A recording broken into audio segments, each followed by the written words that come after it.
NTA International News. President Buhari challenges Nigerian Navy to sustain efforts at developing a credible naval power to guarantee security of the nation's maritime domain. Nigerian government and the African Development Bank to provide over $200 million to thousands of youth to boost agriculture. Over 100 million children to be immunized across Africa to tackle poliomyelitis. It's good to have you join us on the news on NTA International. I am Shegun Lawole. President Muhammadu Buhari has challenged the Nigerian Navy to sustain efforts at developing a credible naval power towards guarantee security of the nation's maritime domain. This is to boost oil and gas activities as well as maritime trade and commerce for enhanced national economic prosperity. The president gave the challenge when he granted an audience to the Chief of Naval Staff, Vice Admiral Ibok Ete Ibas. State House correspondent Adam Sambu reports.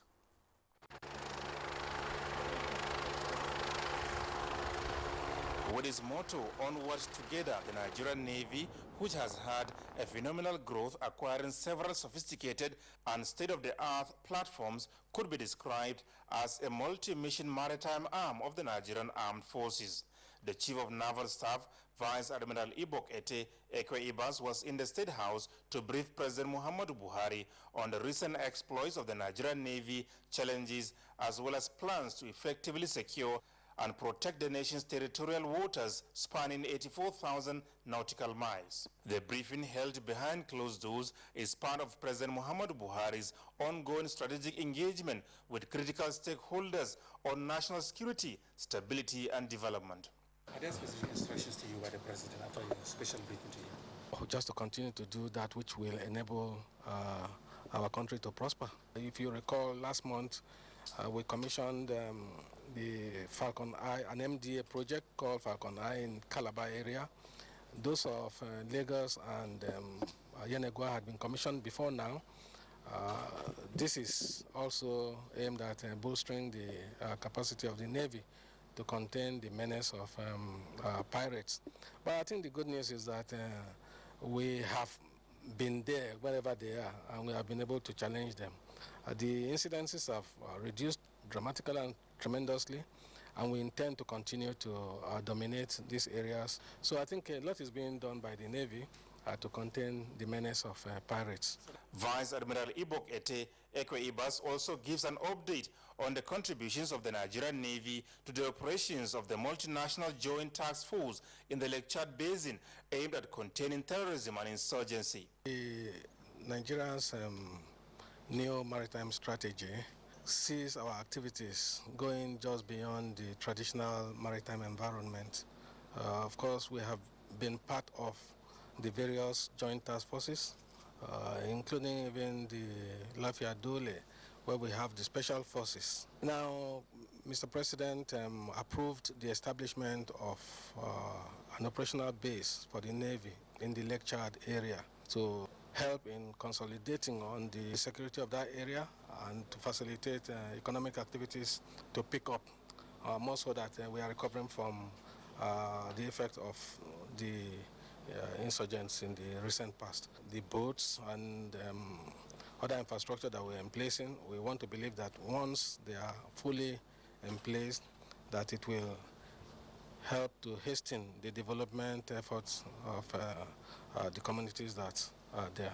President Buhari's engagement with those that matter in respect of the Secure Nigeria project continues. From the State House, Adamu Sambu, NTA News. The Nigerian Army is improving the communication skills of its officers and soldiers in the discharge of its constitutional rights. This came to the fore at the Guards Brigade First Quarter Inter-Unit Short Talk competition in Abuja. Special advisor to the President on Media and Publicity, Femi Adesina, was a special guest of honor at the event. Correspondent Isaac Nkuma reports. in boosting civil-military relations as it carries out interventions in areas of operations. This short talk competition is aimed at enhancing troops' confidence in public speaking. The exercise entails officers and soldiers from the participating units taking turns to explain their functions and what is expected of them during duty tours. Femi Adesina, while commending the military's efforts in clearing remnants of Boko Haram terrorists in the northeast and other parts of the country, noted that proficiency in listening, speaking, reading and writing will make them more professional in the discharge of their duties. I am delighted that Guards Brigade in particular and the Nigerian Army in general is making efforts to train its personnel. This has become necessary in view of the security challenges and demand for security. You must therefore remain resolute and sustain the tempo of training and other regimental activities. 5 battalions within and outside Abuja are participating in the short talk competition. Isaac Nkuma, NTA News. The federal government is currently working towards making some illegal refiners in the Niger Delta and local communities in the region shareholders in the proposed modular refineries concept. This is one of the fallout of the ongoing engagement in the region led by Vice President Yemi Osinbajo. In a statement by Laolu Akande, Senior Special Assistant to the President, Media and Publicity, says the plan to integrate the illegal refineries is in fulfillment of one of the promises made to stakeholders in the Niger Delta region. He said though there are hurdles to be crossed, which include engineering, technical and financial model that will be workable and profitable, the presidency, he says, is working with the Nigerian Sovereign Investment Agency to achieve the objective. Capital releases to federal ministries, departments and agencies, MDAs, for the 2016 budget have reached a record 1 trillion naira, the highest ever budgetary release in Nigeria's annual funding for capital projects.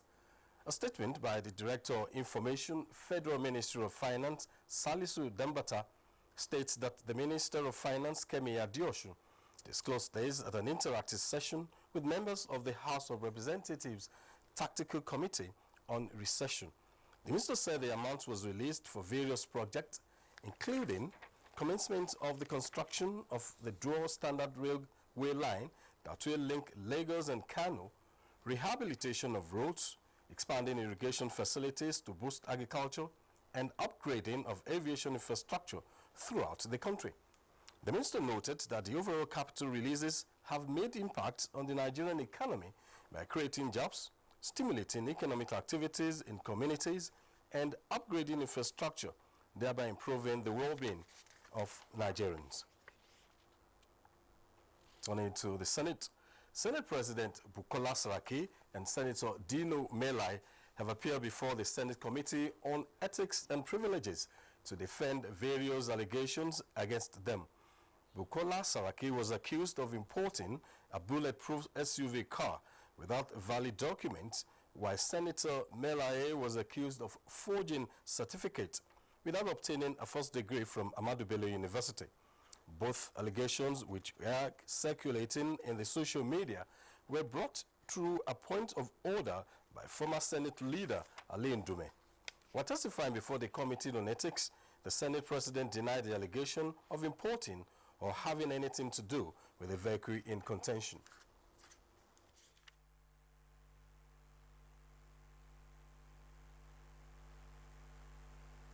I'm not an importer. At no time did I import any SUV Range Rover.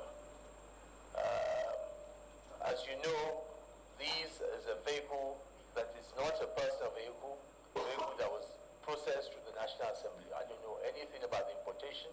I didn't appoint any clearing agent or anything like that. Like most of the vehicles that are here, you only know when it's delivered to you.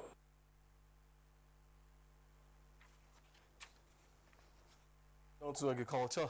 The federal government and the African Development Bank are jointly providing over $200 million to empower over 200,000 youths through agriculture.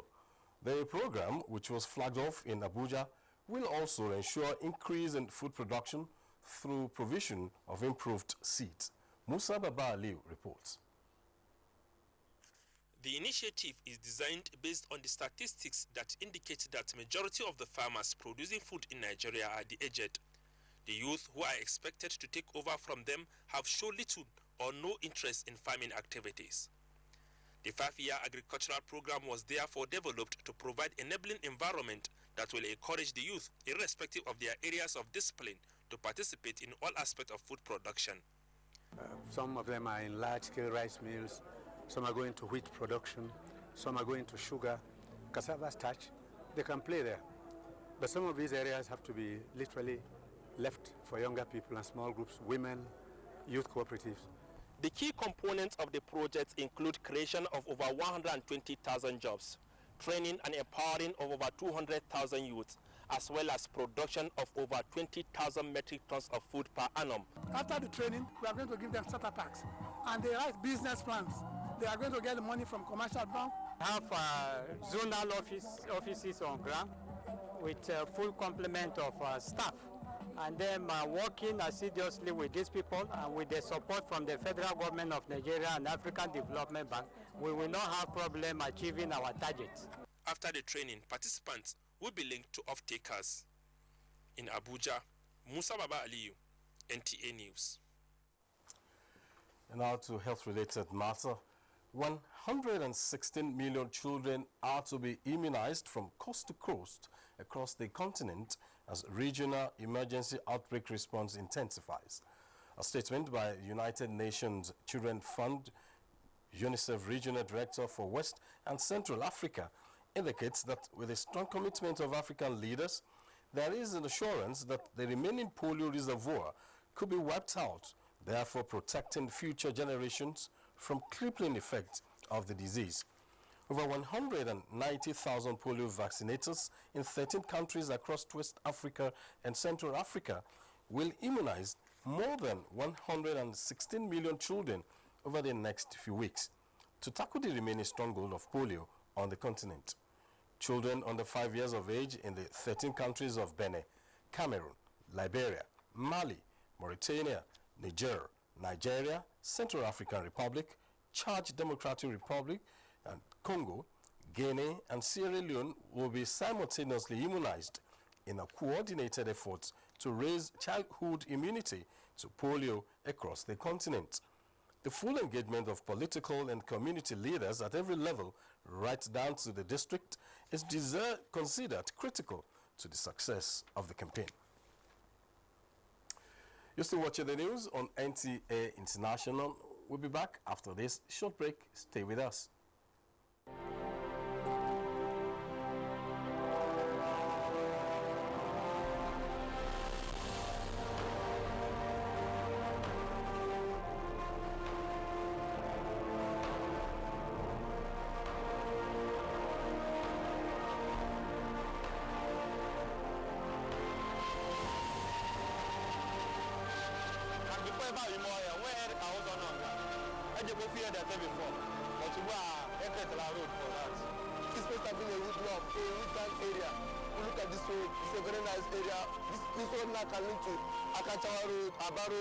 I really want to say a very big thank you to them.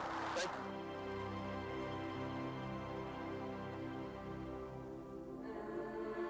you. The Imo Rescue Mission.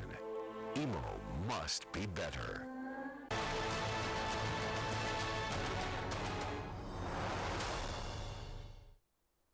Thanks for joining us again.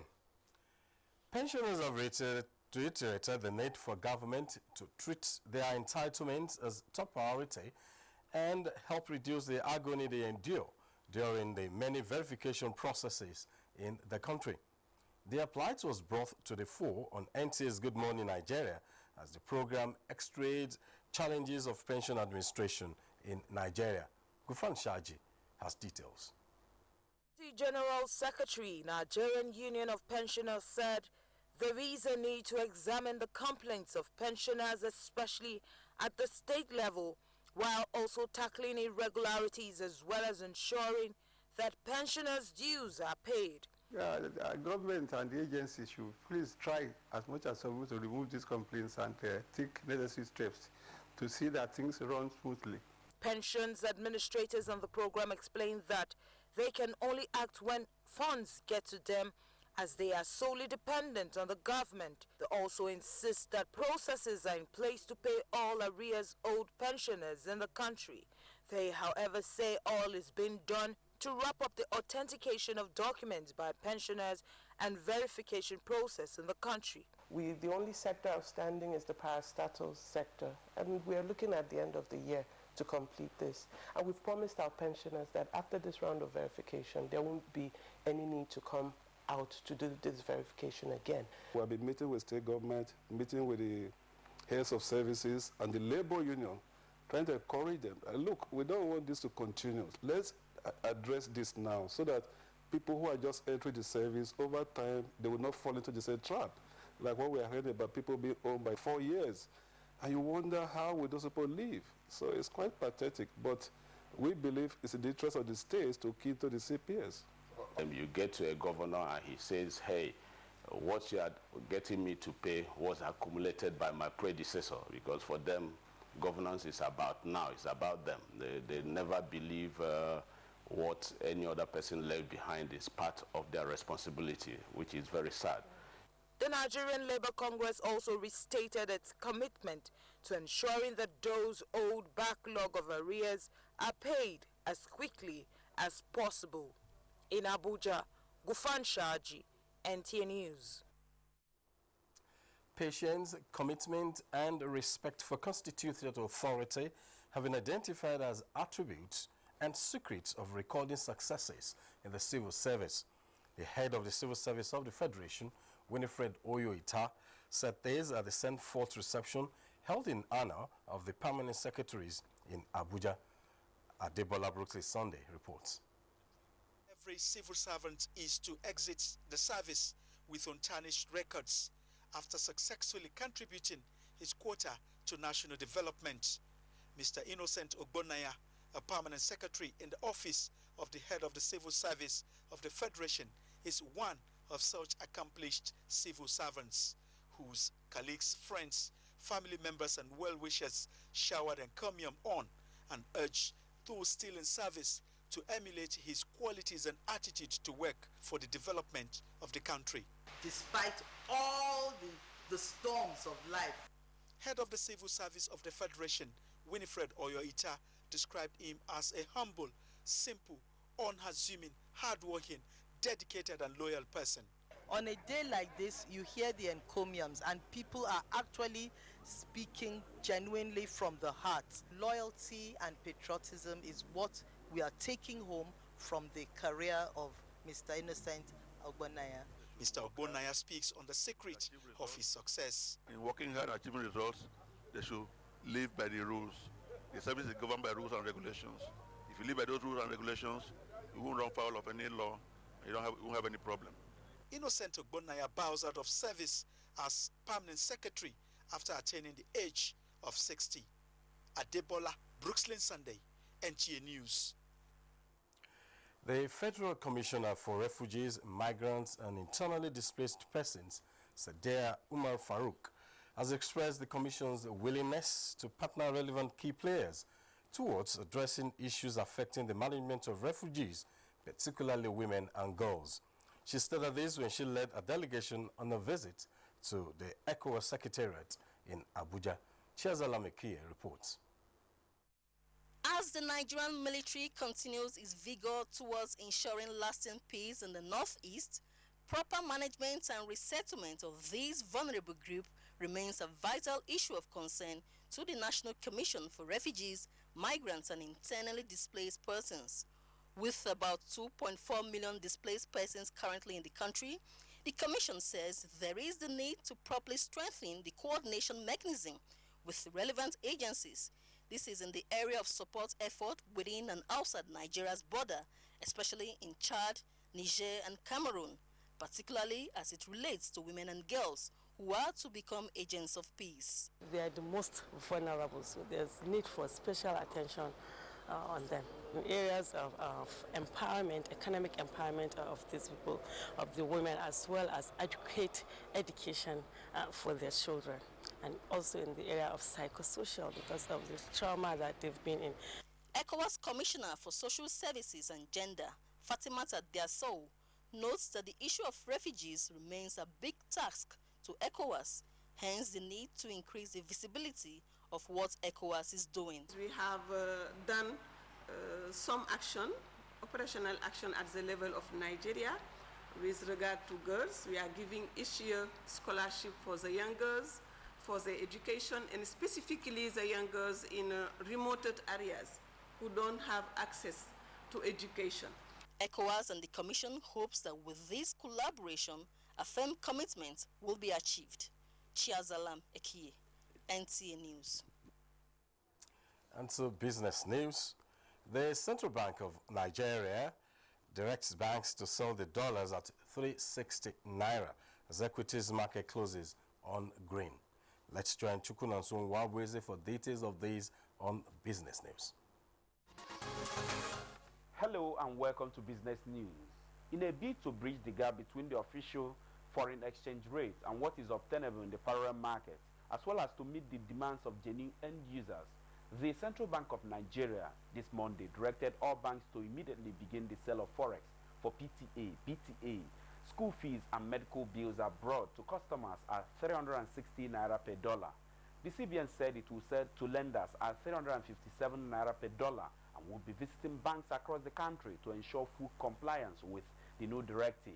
There are indications that the Apex Bank will pump more dollars into the foreign exchange market this week. The Central Bank of Nigeria has in the last 1 month of its intervention injected more than $1 billion into the forex market. Meanwhile, the naira continued to strengthen against some major currencies as reports from the parallel market this Monday indicate that the currency traded at 365 to the dollar, 410 against the pound sterling, and 400 to the euro. And activities on the floor of the Nigerian Stock Exchange has ended on a positive note as the all-share index appreciated by 0.12% to close at 25,485.17 basis points in 3,032 deals valued more than 2 trillion naira.